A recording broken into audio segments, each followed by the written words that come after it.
Ethan Cole was a man of few words, a man carved from silence and dust. Across the frontier towns, folks spoke his name in half-whispers, the cowboy who turned down every woman who tried to soften him. He had broad shoulders, quiet eyes, and a voice that could calm a frightened horse. Yet no one could tame him. Since the war ended, Ethan lived alone on the far edge of the territory, where the grass turned brittle under the sun and the wind sang through broken fences. He traded cattle, mended what needed mending, and kept his heart locked tighter than the gun on his hip. People said he'd lost more than land in the war, that whatever love once lived in him had been buried somewhere he never dared return to. Women tried. Lord, they tried. The preacher's daughter baked him pies. The saloon girl waited for him after dark. But Ethan always tipped his hat and walked away.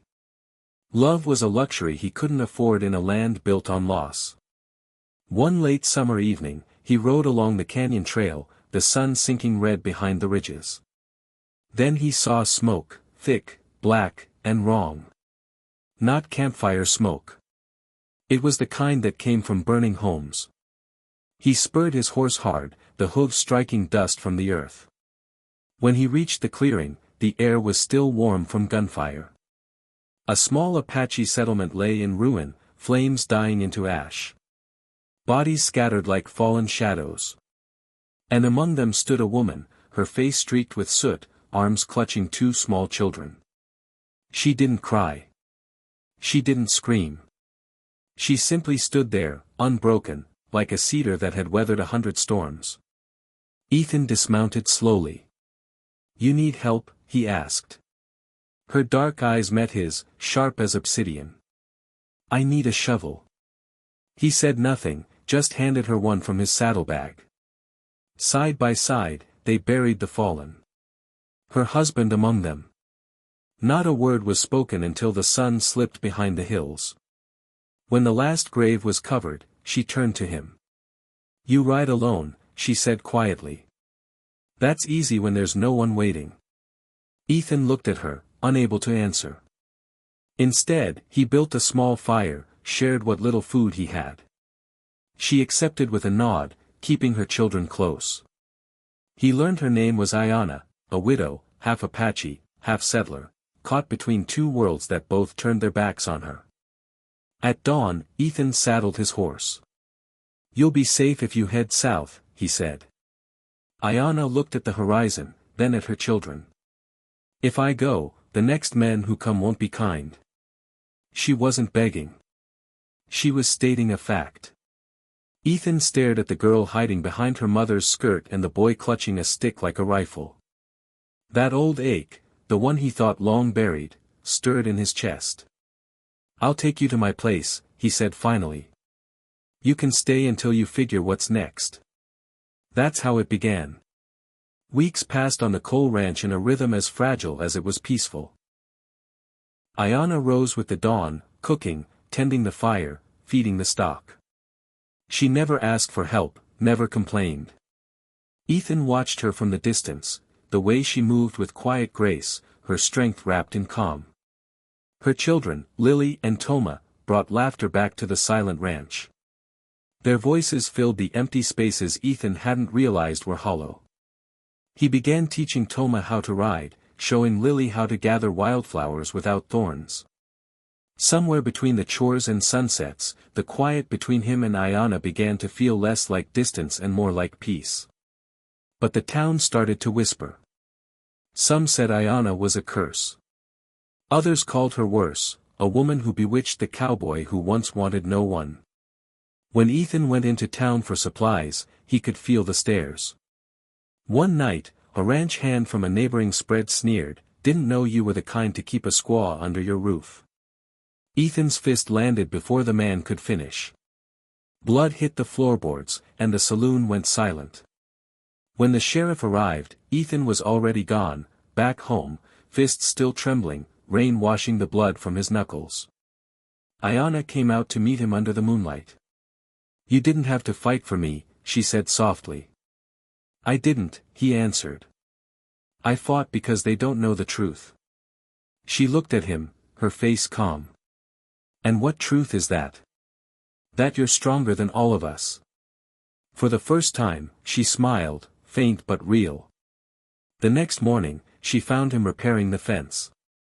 She stood watching him for a long time before saying, "You've turned down every woman who's ever crossed your path. Why let me stay?" Ethan met her eyes. "Because you never asked to." The days rolled toward autumn. The nights grew colder. And though no words of affection passed between them, something unspoken grew, quiet as dawn, steady as rain. Ethan found himself watching her hands as she worked, listening for her laughter. Ayanna saw how he cared for her children, patient, gentle, protective. Yet beneath it all, she sensed his fear, the kind of fear that keeps a man alive in war but alone in peace. One evening, as thunder gathered on the horizon, she stepped onto the porch where he sat staring at the storm. The sky rumbled low. She stood beside him and said, "You want a wife, or just shelter?" The words hung between them like the air before lightning. Ethan turned slowly, his voice low. "I don't know if I remember how to want anything anymore." Ayanna's lips curved into a sad smile. "Then maybe it's time you remember." Lightning split the sky. For the first time in years, Ethan felt something stir, a pulse he thought had died long ago. But the storm that night brought more than rain.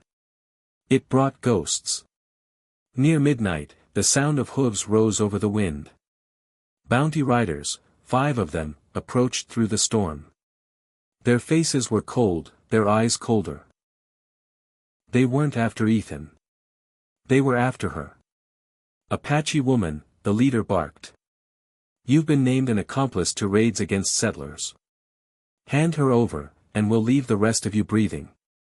Ethan stepped out onto the porch, rain sliding off his hat brim, rifle steady in his hands. "She's not going anywhere."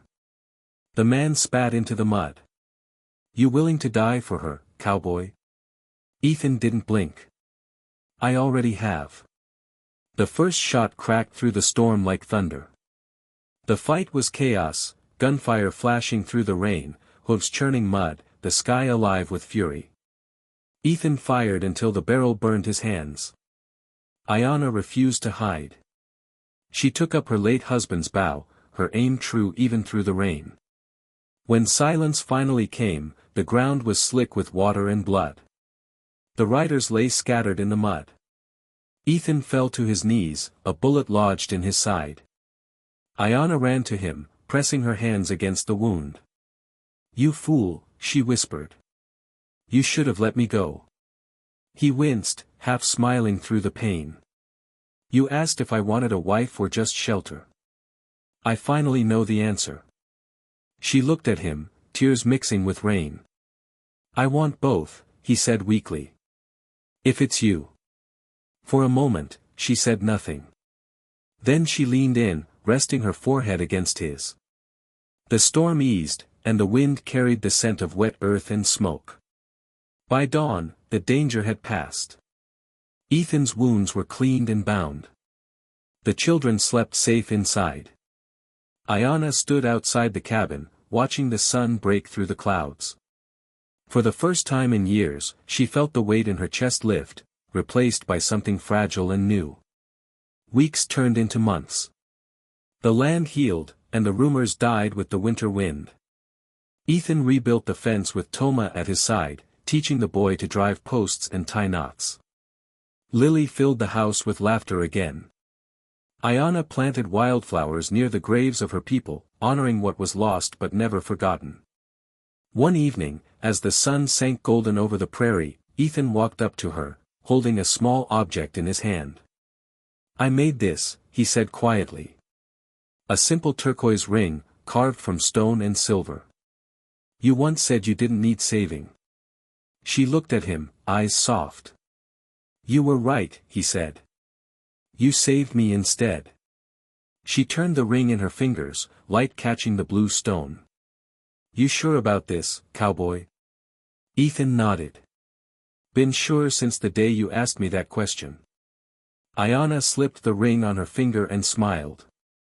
"Then maybe it's time we stop surviving, and start living." He smiled back, that rare, quiet smile that reached his eyes. The children's laughter carried from the corral, and the prairie wind whispered through the grass like a hymn.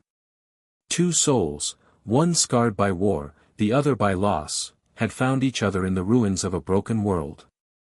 He, the man who turned down every woman. She, the woman who never asked for his heart.